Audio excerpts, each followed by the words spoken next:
guys, hope you're having a great day and staying safe.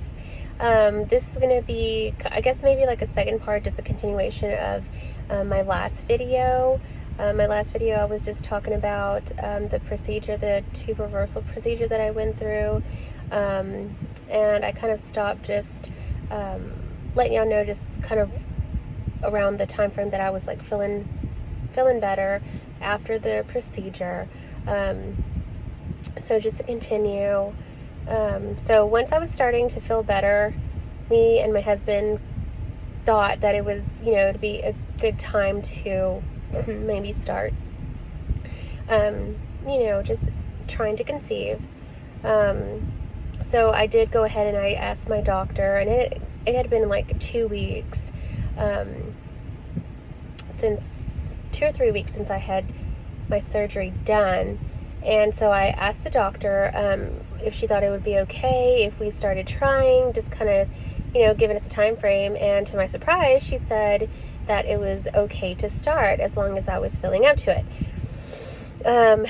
So we did, and we pretty much got pregnant right away. I think it was, I look back now, and it's just one of the biggest regrets, really, of my life. Just thinking about it still kind of makes me emotional, and I'm going to try to get through this video without getting emotional, but it is still pretty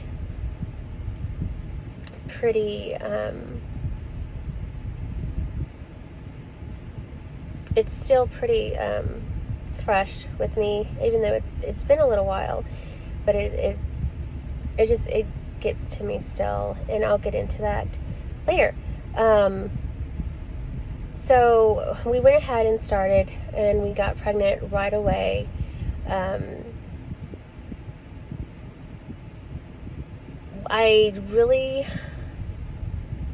I didn't know I was pregnant, so that was in February. In March, I went on vacation with my dad. We went to Washington State. If y'all have never been there, it is the most beautiful place ever. I love it there.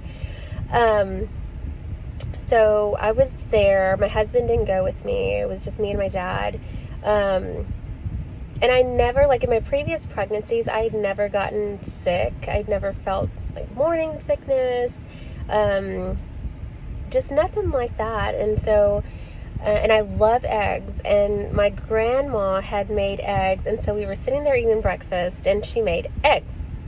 Well, for some reason, I thought to myself, I was like, these eggs are making me so nauseous. Like, just looking at them and just thinking about eating them made me really sick.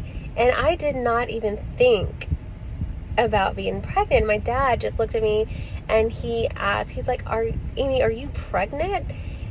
And I just sat there and thought, like, oh my gosh, like, I could be pregnant. Like, that's the only thing I could think of, because I had never, like, I loved eggs. And so later that night, I decided to take a pregnancy test, and it was positive. It was a light positive, so I thought it was just really early. And so the next day, we were just visiting still, and I hadn't told anybody. I didn't even tell my husband. The next day after that, like, so 2 days later, we were visiting. I went and visited my grandpa and stuff like that, and we did things around town. I started spotting, and it was like a really, really dark red or brown. And I had never experienced that before. I had pretty normal pregnancies. I'd never bled, never had any pains or anything like that. Really nothing to worry about. And so that was kind of alarming to me. That kind of scared me, and I kind of played it off. Just maybe, I was thinking maybe it had something to do with the surgery, just being so, early and trying to conceive right after surgery. So I didn't think about it. I did tell my husband, because it did scare me, and so I did let him know that I had a positive pregnancy test, and I let him know what was going on. And he kind of, just said not to worry about it. Maybe it was, just something normal. I did call my doctor, and I let her know that I was out of town and that I couldn't get back. It was going to be like another like a week before I got back. She did let me know if anything happens, you know, if I had to go to the hospital there, obviously. So I just kind of waited. So we got back. I went to the doctor. They did my first HCG level. And at that time, I was still seeing the fertility doctor. They want you to see them for a while after you get your surgery done, and after you get pregnant, they want to see you for a few weeks, and then you can go to your regular OBGYN. So I went to see them. I did the blood work. They wanted to get it back ASAP because after tubal reversal, there is a higher chance of you having a tubal pregnancy, or just anything happening. So they did get it back pretty quickly, and it was pretty low. I want to say it was about 20 in the 20s, in the high 20s, but still kind of low.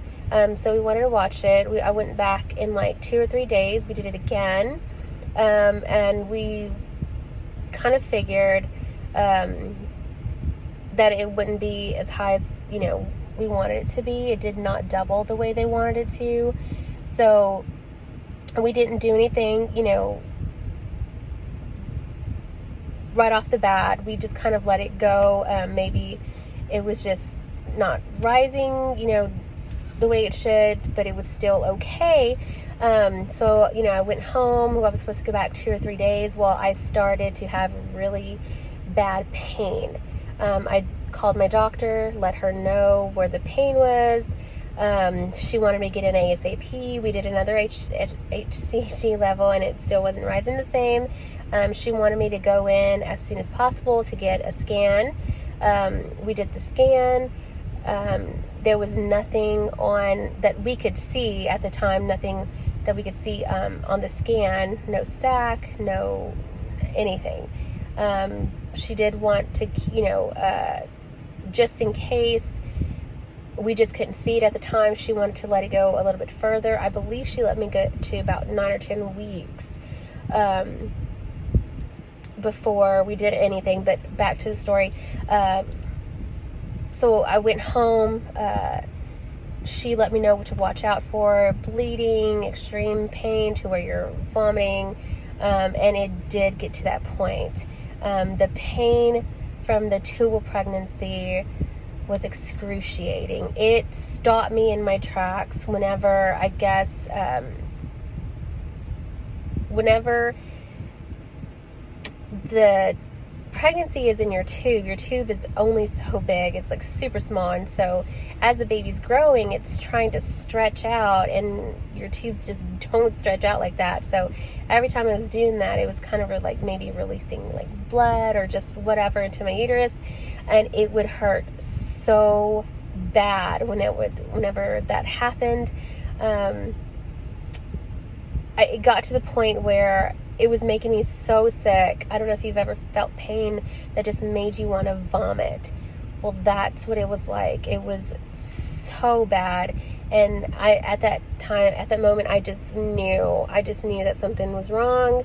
I knew it wasn't normal. And I tried to keep positive and just pray that, you know, the baby was in the right place, and we just couldn't see it at the time. So I had my husband come home from work that day, that final day where I was just like, I cannot make it. And between now and, you know, then it was between that time and, you know, when I first found out, there was 2 separate hospital visits. We thought were just scares, but they were actually, that I had a tubal pregnancy. So he got home, he took me to the doctor. They did another scan at that time. She gave me an option. We would wait a little bit longer. There was they did a scan. There was nothing in the uterus, nothing that we could see. And at the time, we should have been able to see something. There should have been something on the screen, and there was not anything on the screen. there was a baby growing, and it was, my HCG levels were still rising. They just weren't rising enough. So there was a baby somewhere. There was a live baby somewhere.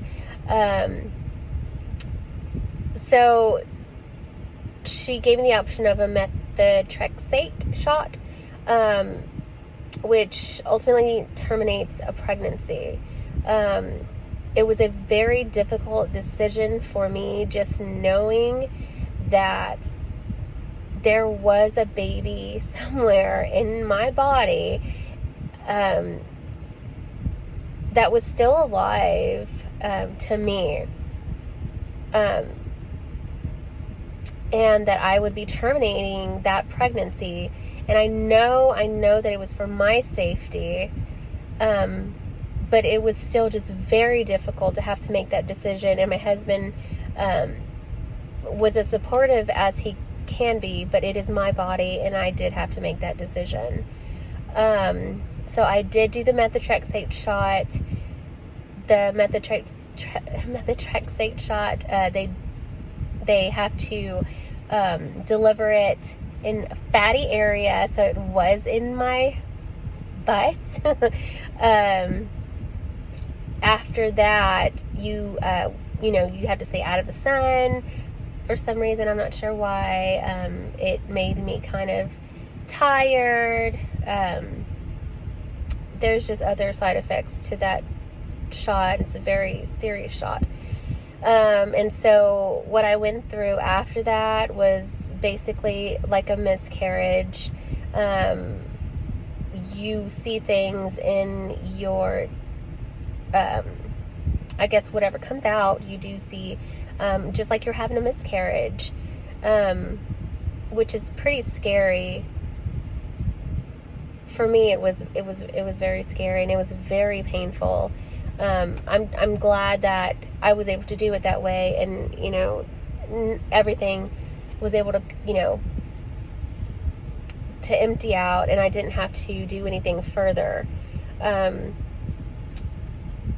So after that, it was pretty difficult on me. I became very depressed about that, just knowing that I had gotten pregnant with my husband, something that we had been wanting to do, obviously, since starting the process. We were just very excited, and I think with anybody going through that or something like that, it really breaks you. I kind of hid it from my husband for a while, just how much it affected me.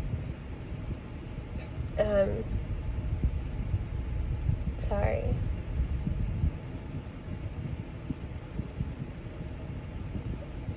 And just how much it still affects me when I think about it. But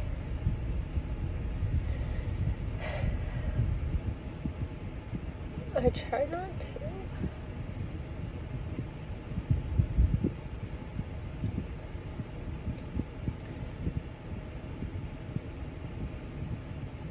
And it always brings me back to the question, like, just,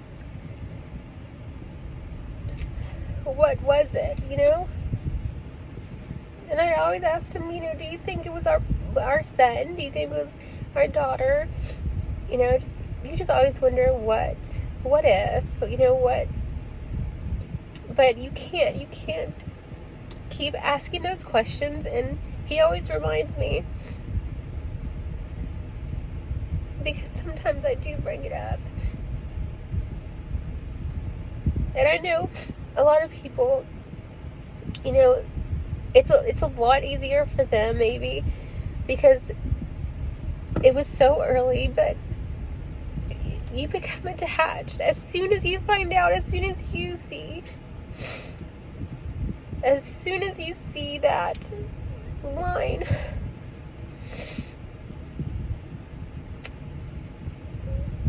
On the pregnancy test, you fall in love. You can't explain that feeling. You just can't explain it. And so After that shot, you can't, try to get pregnant for a while after that. And so we waited the amount of time that the doctor told us to wait. And we didn't start trying again until we got the green light from her. She actually didn't want us to try again after that because not only is there a high chance of tubal pregnancy after your tubal reversal, but just having the tubal pregnancy actually makes that even higher. Just the higher chance of having another tubal pregnancy. But we did go against what she told us, and we tried again. I found out really early because we got pregnant pretty quickly after that. I found out really early that I was pregnant again. And that was one day. The next day I went to the doctor to just to get proof that I was pregnant, and it was actually a very faint positive. It was a lot faint. It was not as strong as it was when I had taken the test, and so she apologized, and she, let me know that I was probably having a miscarriage, or that it was a chemical pregnancy, just something like that, because it just wasn't a very strong positive. And so maybe a week after that, I started what I figured was my cycle. So that was another heartache. 2018. So that was a few months after February, the first time we got pregnant. After the chemical pregnancy, we tried again, and we got pregnant in February of, again, like a year later, of 2019. So February 2019, we got pregnant. I didn't tell anybody. I was not even, I don't know if y'all have had this same experience after losing a baby, after a miscarriage, after anything like that, but finally getting pregnant, and just not being able to tell anybody, not being able to enjoy the experience at all. I don't even think I felt comfortable with the pregnancy until I was at least 6 or 7 months. It was ridiculous. Whenever anybody would congratulate me or tell me how happy they are, I tried to be so positive, and I tried to be so happy, and, I just couldn't be happy. I was so scared. I was so scared for this baby. I was so scared that something was going to happen. I lived in fear. It is the worst to be able to get pregnant and just have that constant fear of something happening. It is terrible. But I was finally able to get pregnant, and it was amazing after I was able to enjoy it. But that did take a while. And y'all are probably wondering why I'm always in a car. This is literally my breaks for work are literally the only time that I have free. I have 4 kids, a full-time job, and this is really the only time that I can get to hop on and just kind of make a video. I don't know if y'all see this. It's so weird. I have to wear a mask every day just to stay safe and keep everybody safe. And I started turning so dark here. I don't know what that is. I don't know if I'm going to have to go see a dermatologist after all this or what. But if if y'all have any like suggestions, it's kind of like a burn, like a rug burn on my face right here. If anybody's dealing with that, please let me know any suggestions, but I do not want it to stay dark there. Anyway, completely off track, but I'm going to end my story there. Just give y'all hope that I went through a lot before I actually got pregnant after my tubal reversal. It seemed like it was just a nightmare. We almost gave up. Me and my husband literally almost gave up so many times, only because we were so scared for me. Because tubal pregnancies are no joke, and they are very life-threatening. But for me, and also just losing a baby at any stage can really wreck you. It can, it is the worst. But there is hope. There is hope, and I want everyone to know that if you're having your tubal reversal, if you've gotten your tubal reversal and you're just having issues, there is hope.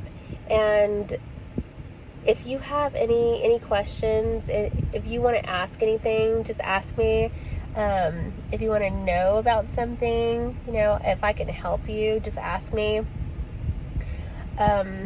But other than that, I will get to another story, the rest of it, the pregnancy, the birth of my baby girl. It is a girl. She was a girl. But I will get to that later.